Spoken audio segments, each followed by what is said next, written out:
Current affairs के नवीनतम अंक में आप सभी का बहुत बहुत स्वागत है। यहां पर केवल हम महत्वपूर्ण करंट अफेयर्स पढ़ेंगे जो परीक्षा के दृष्टिकोण से उपयोगी हैं। आपको सिर्फ इत्मीनान से पूरे सेशन को देखना है। निरंतर अब आपके सेशन होंगे और हर एक सेशन को आपको देखना है।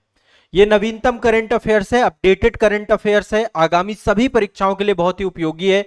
जो भी परीक्षा आप देने जा रहे हैं, करंट अफेयर्स बहुत उच्चतम गुणवत्ता युक्त जो है करंट अफेयर्स यहां पे मैं आपको पढ़ाऊंगा। एक चीज और मैं बता रहा हूं यहां पे जो आपको सबसे ज्यादा ध्यान रखना है, हर एक क्लास का आप नोट्स बनाते हुए चलिए।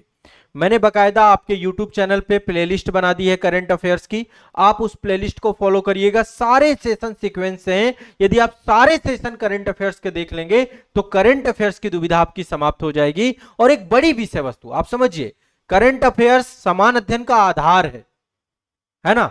जो कुछ भी करंट अफेयर्स में घट रहा है उसी से जोड़ करके क्वेश्चन भी आपके बनते हैं, है ना।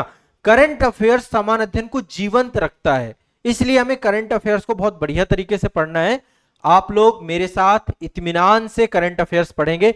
जितने बच्चे हमारे साथ फाउंडेशन बैच में हैं, डिटेल बैच में हैं, मास्टर कोर्स में हैं, आप सभी लोग भी करंट अफेयर्स की सभी क्लासेस को देखिएगा। सारी क्लासेस आपके बैच में भी अपडेट हो रही हैं और हम YouTube चैनल पे भी ये क्लासेस सारी आपको उपलब्ध करा रहे हैं। करंट से एक भी क्वेश्चन गलत नहीं होगा यदि आप इन सेशन को आराम से देखेंगे, ठीक है। चलिए सत्र का शुभारंभ करते हैं। सबसे पहला करंट अफेयर्स आज का लेते हैं और सबसे पहला करंट अफेयर्स आप सभी का है। अभी आप सभी को पता है कि अब 8वां वेतन आयोग की घोषणा हो चुकी है।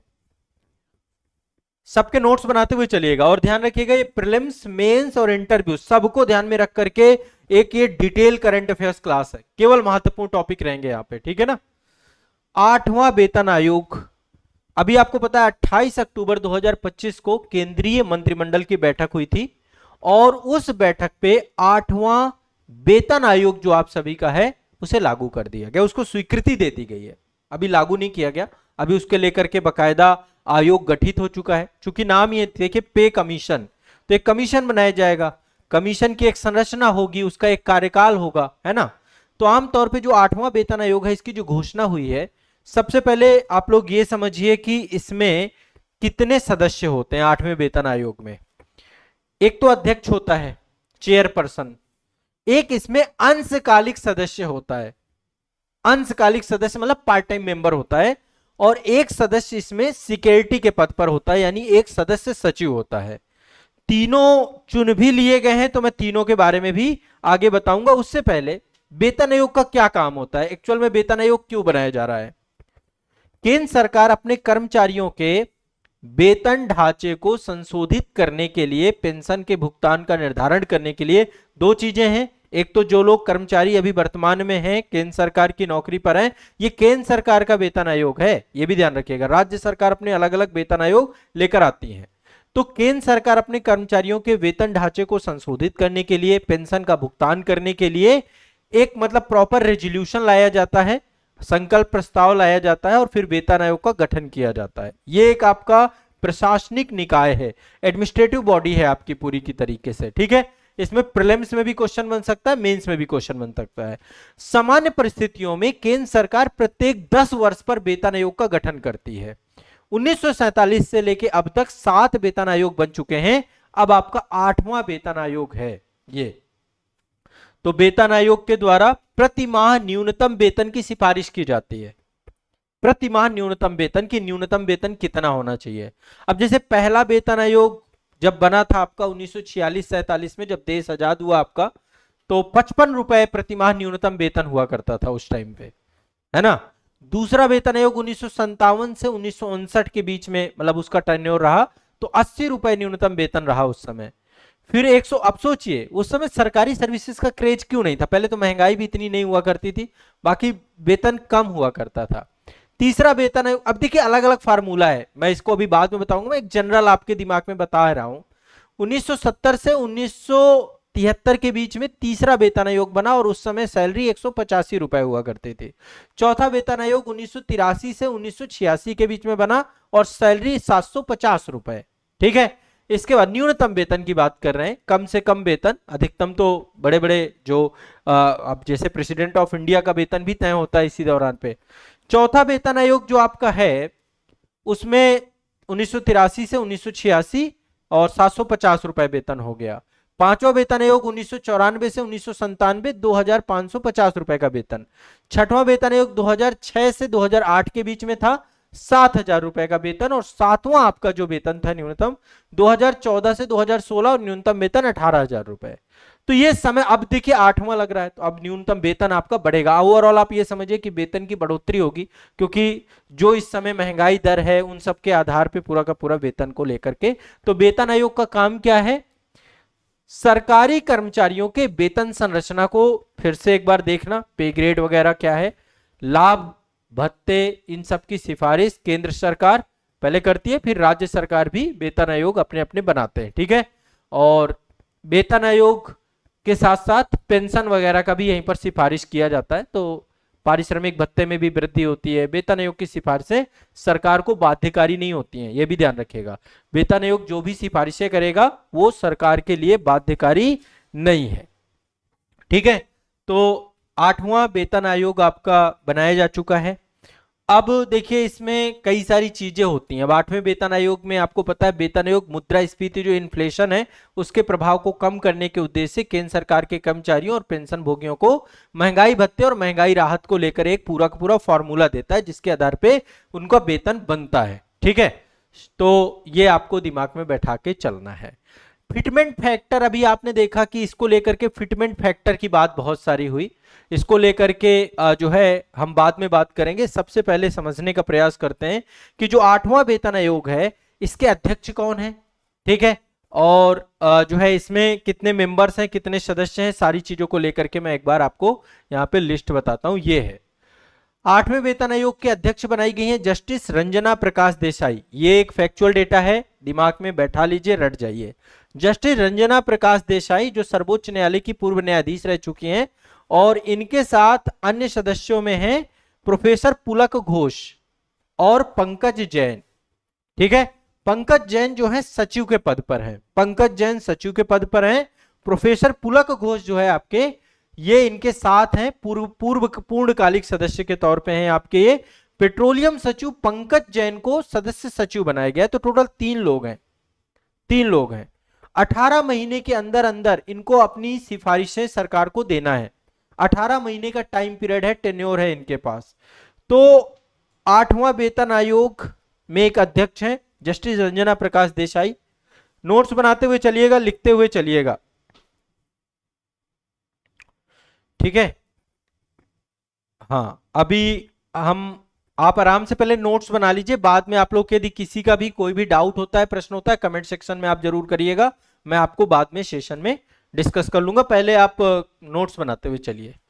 तो रंजना प्रकाश देसाई हैं, ठीक है, और 18 माह के अंदर अंदर ये अपना जो अब इसका गठन हुआ अक्टूबर 28 अक्टूबर को, तो अब 18 माह के भीतर भीतर ये अपनी पूरी सिफारिशें प्रस्तुत करेंगे, ठीक है।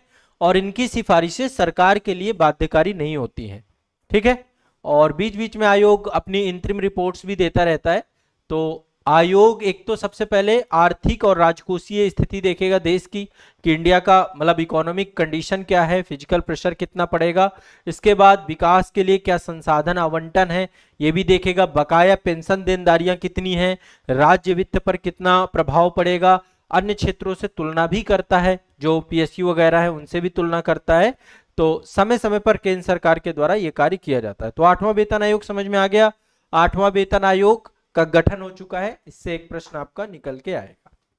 अगले करंट पे चलते हैं, अगले टॉपिक पे चलते हैं। नोट्स बनाते हुए चलना है सभी को। मेरी क्लास में आप सभी के नोट्स बनने चाहिए, ठीक है। एक देश है तिमोर लेस्ते, हाँ ये तिमोर लेस्ते एक छोटा सा देश है। कहां पर है? पैसिफिक प्रशांत महासागर पे आप इसको देख सकते हैं। ईस्ट तिमोर जो आपका है, तिमोर लेस्ते का ही मतलब उसका पूरा नाम है, ईस्ट तिमोर बोलते हैं, तिमोर लेस्ते भी बोलते हैं। अभी वो आसियान का मेंबर बन चुका है, 11वां सदस्य देश बन चुका है आसियान का। 11वां सदस्य देश ऑफिशियली बन चुका है। आसियान क्या है?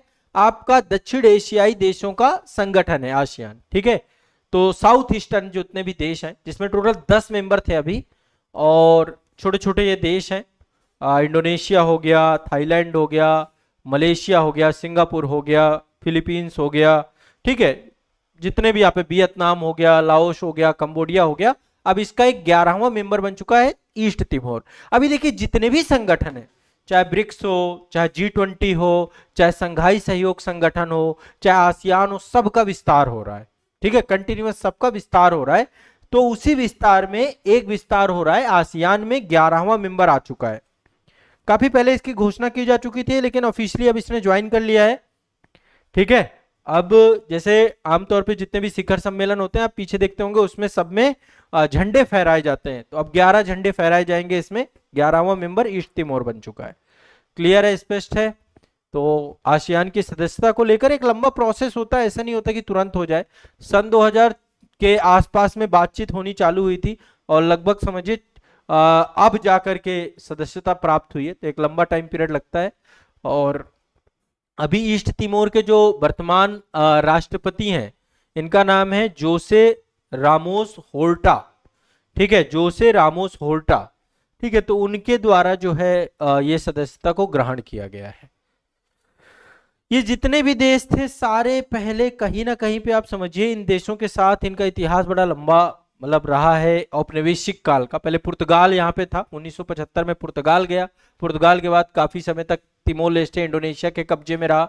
2002 में इसको स्वतंत्रता मिल गई थी, ठीक है, 2002 में इसको स्वतंत्रता मिल गई थी। और नोबेल के शांति पुरस्कार विजेता हैं यहाँ के राष्ट्रपति रामोस होर्टा, 1996 में इनको मिला था ये। प्रधानमंत्री हैं यहाँ पे जनाना गुसमाओ, ठीक है। आधुनिक तिमोर राष्ट्र के संस्थापक के तौर पर उनको देखते हैं।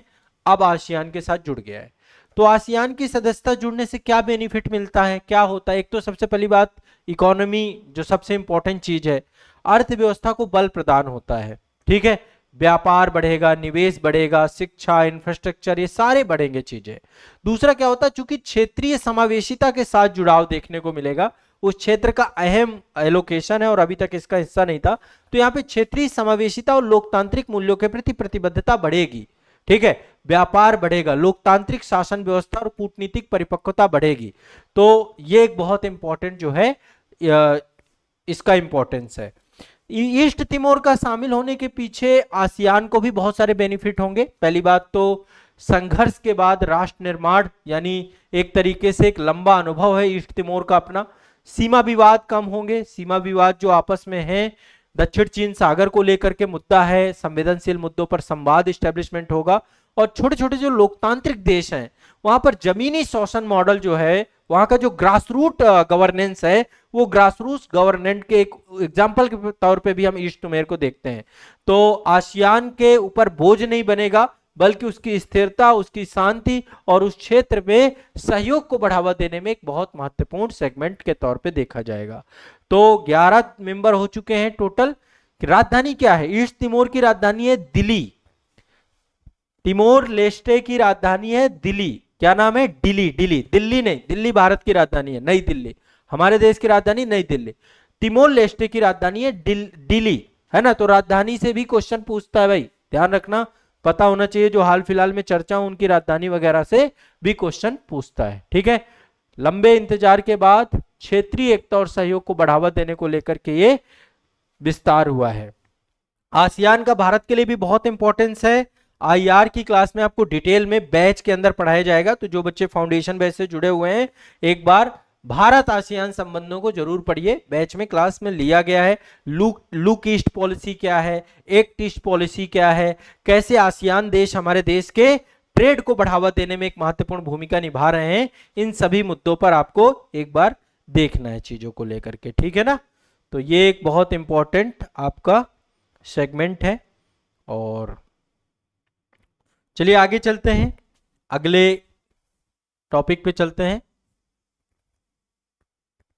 हाँ, इस पे हम बाद में बात करेंगे। हमारे देश के राष्ट्रपति प्रथम नागरिक होते हैं, और अभी हाल ही में द्रौपदी मुर्मू जी, जो हमारे देश की महामहिम राष्ट्रपति हैं, 29 अक्टूबर 2025 को हरियाणा के अंबाला एयरफोर्स स्टेशन से जो राफेल लड़ाकू विमान है उसमें उन्होंने उड़ान भरी और ये देश की पहली राष्ट्रपति बन गई जिन्होंने राफेल में उड़ान भरी है। ठीक है, अभी राफेल नए नए आपको पता लड़ाकू विमान फ्रांस से लिए गए हैं। ठीक है, तो लड़ाकू विमान अभी देखिए, एक तो आपका राफेल है, सुखोई है ना, और सुखोई से ऑलरेडी पहले मतलब सुखोई से उड़ान भर चुकी हैं, राफेल से अब भर रही है। आपको पता है सर्वोच्च सेनापति होती है सेना की, राष्ट्रपति, है ना। तो ओवरऑल ये एक बहुत बड़ा मोमेंटम है और राष्ट्रपति के रूप में सशस्त्र बल जो है उनकी सर्वोच्च कमांडर होने के नाते एक तरीके से प्रतीकात्मक पुष्टि के तौर पे आप देख सकते हैं, है ना। ओवरऑल राष्ट्रपति का एक बहुत बड़ा पद है हमारे देश में, जो उसका महत्व तो यही है कि ये सुप्रीम कमांडर है हमारी पूरी आर्मी की, जितनी भी आर्म्स फोर्स हैं सबकी सुप्रीम कमांडर है। तो इससे पहले असम में तेजपुर वायु एयरफोर्स स्टेशन से सुखोई S-30 था आपका, उससे उड़ान भर चुका है ये सुखोई में ऑलरेडी। अब राफेल के साथ इन्होंने एक नया अनुभव लिया है। तो मतलब आप समझ सकते हैं कि जो राष्ट्राध्यक्ष हैं उनकी एनर्जी सैन्य बलों को भी ऊर्जा देती है। ठीक है, तो ये एक बहुत बड़ा जो है मोमेंट है और राष्ट्रपति मुर्मू जो हैं अपने आप में एक बहुत ही जो है एक योग्य राष्ट्रपतियों की श्रेणी में हैं और इनके द्वारा राफेल से अभी उड़ान भरी गई है। तो ये दिमाग में बैठा के चाहिए, 30 मिनट के आसपास पूरी की पूरी ये उड़ान थी। हो सकता है इससे प्रश्न पूछ ले, किसी भी तरीके से क्वेश्चन आ जाए। ठीक है, आपको पता है राफेल अभी ऑपरेशन सिंदूर जब हुए थे ना, तो ऑपरेशन सिंदूर में राफेल ही लगाए गए थे। तो अब ओवरऑल इंडिया के सबसे टॉप क्लास फाइटर जेट है, फाइटर विमान है, तो कोई दिक्कत वाली बात है नहीं इस पे, है ना। तो ये एक चीज ध्यान रखिएगा। अब इसको एक तरीके से देखा जा सकता है, जब इस तरीके की घटना हो ना तो इन घटने को थोड़ा सा समझने की कोशिश किया करिए। आप चूंकि सिविल सर्विसेज की तैयारी कर रहे हैं तो यह उड़ान केवल एक औपचारिक उड़ान नहीं है। इसको औपचारिक उड़ान ना देख करके, चूंकि हमारे देश की प्रथम नागरिक हैं, सेना की सर्वोच्च सुप्रीम कमांडर हैं, तो ये एक कोऑर्डिनेशन दिखाता है, एक समन्वय दिखाता है, एक सामंजस्य दिखाता है सिविल मिलिट्री हार्मनी का।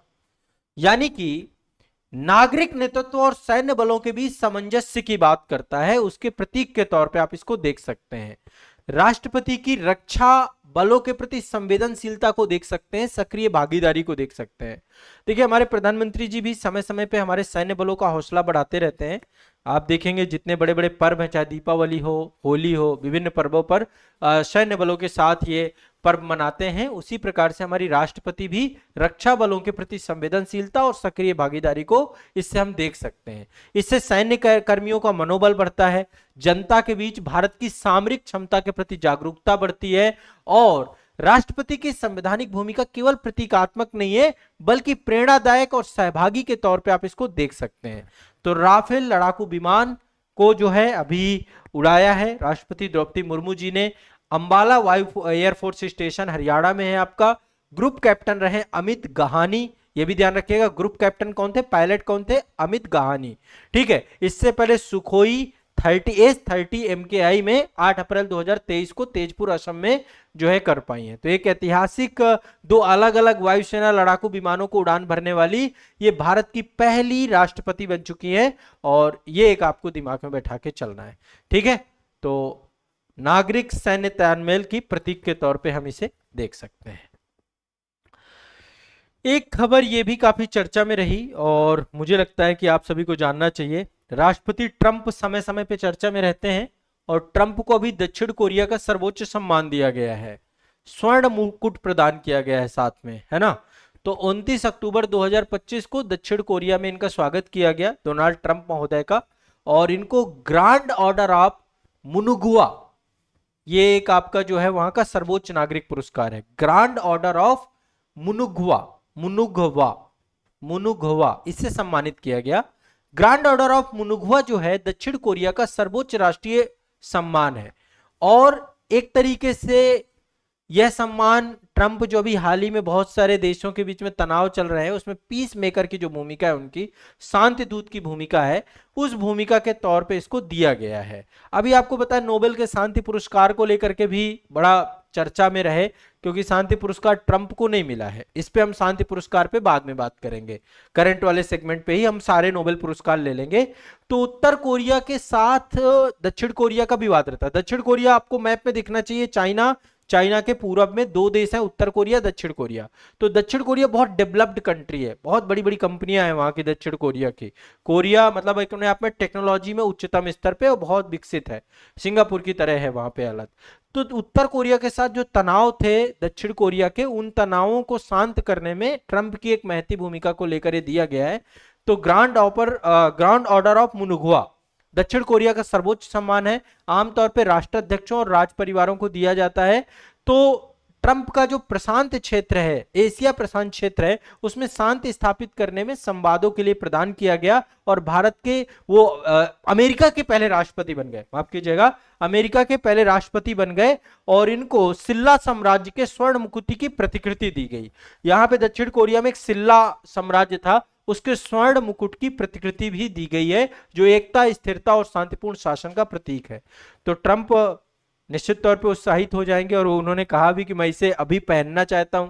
ठीक है, तो ये एक आपको ध्यान में रखना है। बाकी अमेरिका का हमेशा आपको पता है कि एक प्रभाव रहा है दक्षिण कोरिया में, अमेरिका हमेशा। और उत्तर कोरिया से आपको पता है कि काफी तनाव का माहौल रहता है, लेकिन ट्रंप उत्तर कोरिया के नेता किम जोंग यून से भी कई बार बातचीत कर चुके हैं, एक दूसरे से मुलाकातें हो चुकी हैं। ठीक है, दक्षिण कोरिया के साथ जो क्षेत्रीय तनाव है उसको कम करने में उन्होंने भूमिका, तो बहुत इंपॉर्टेंट जो है रोल यहाँ पे देखा जा सकता है इसको। ठीक है ना, तो ये एक बहुत महत्वपूर्ण घटनाक्रम के तौर पे इसको भी देख सकते हैं। ठीक है, एक और करंट अफेयर्स ले लेते हैं। आईसीसी T20 अब आपका होने वाला है, ये स्पोर्ट्स से जुड़ी हुई खबर है। और देखो मैं हर तरीके का करंट अफेयर्स यहाँ पे लेके चलूंगा, राष्ट्रीय, अंतर्राष्ट्रीय, पर्यावरण, विज्ञान, प्रौद्योगिकी, आर्थिक, स्पोर्ट्स, सब कुछ।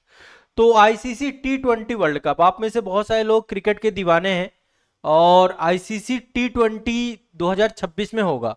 ठीक है, दक्षिण एशिया में क्रिकेट आपका ये भारत में भी होगा। ठीक है, भारत में आयोजित होना है, भारत और श्रीलंका दोनों में। तो आईसीसी T20 वर्ल्ड कप 2026 कहां हो रहा है? भारत और श्रीलंका दोनों जगह होगा, भारत में भी होगा और श्रीलंका में भी होगा, दोनों जगह पे ये आपका होना है। फाइनल आपका अहमदाबाद में होगा, संभावना यही है। ठीक है, फाइनल इसका या तो अहमदाबाद में होगा या तो कोलंबो में होगा। ठीक है, ये पाकिस्तान यदि इस वर्ल्ड कप में कहां पहुंचता उसी के आधार पे निर्भर करता है। तो भारत और श्रीलंका दोनों के द्वारा मेजबानी की जाएगी। और ये आपका जो है कौन कौन सा देश इसमें आएगा, पहले तो ये 6 फरवरी से मैच स्टार्ट है, 6 फरवरी से 8 मार्च 2026 की बात है। ये आईसीसी T20 वर्ल्ड कप आपका होना है। और मेजबान देश मैंने आपको बता दिया, भारत, श्रीलंका, अफगानिस्तान। ये जो अभी T20 विश्व कप का प्रदर्शन है उसी के आधार पे 60 जो टॉप 7 टीमें हैं वही ली जाएंगी इसमें। अफगानिस्तान, ऑस्ट्रेलिया, बांग्लादेश, इंग्लैंड, दक्षिण अफ्रीका, संयुक्त राज्य अमेरिका भी रहेगा इस बार, अमेरिका की टीम भी रहेगी, और वेस्ट इंडीज। ठीक है, और अभी आईसीसी T20 की जो रैंकिंग होती है, हर बार रैंकिंग जारी की जाती है, उस रैंकिंग के आधार पे आयरलैंड, न्यूजीलैंड और पाकिस्तान रहेंगी। बाकी जो क्वालिफायर होते हैं, कई सारे क्वालिफायर भी होते रहते हैं, उनके आधार पे भी टीमों का चयन किया जाता है। तो ये आपको दिमाग में बैठा के चलना है। अहमदाबाद में नरेंद्र मोदी स्टेडियम है, सबसे बड़ा स्टेडियम। मुंबई में वानखेड़े स्टेडियम है। बंगलुरु में एम चिन्नास्वामी स्टेडियम है। आपको पता है यहाँ पे एक घटना घटी थी जब आरसीबी के द्वारा क्रिकेट जीतने के बाद यहाँ पे प्रोग्राम हुआ। तो एम चिन्नास्वामी स्टेडियम है चेन्नई में। चेपाक स्टेडियम है आपका, है ना, कई सारे स्टेडियम है हमारे। तो 6 फरवरी से स्टार्ट हो जाएगा और लगभग 8 फरवरी को इसका फाइनल खेला जाएगा, समापन होगा। टोटल 20 टीमें होंगी और आईसीसी के द्वारा ये मैच करवाया जाएगा। तो एक खबर आपकी क्रिकेट और स्पोर्ट्स से, आगामी ये क्रिकेट गतिविधि है जो प्रश्न के रूप में आपको परीक्षा हॉल में दिख सकती है। ठीक है, तो करंट अफेयर्स आप सभी को बस याद कर लेना, जितनी चीजें बताऊं नोट्स बनाते जाओ, जितनी चीजें आपको बताऊं लिखवाऊं बढ़िया आराम से, एक एक क्लास बाय क्लास आप अपने नोट्स बनाते हुए चलो। आपके करंट अफेयर्स के क्वेश्चन आपके नोट से ही पूछे जाएंगे। ठीक है, ये लेटेस्ट करंट अफेयर्स हैं,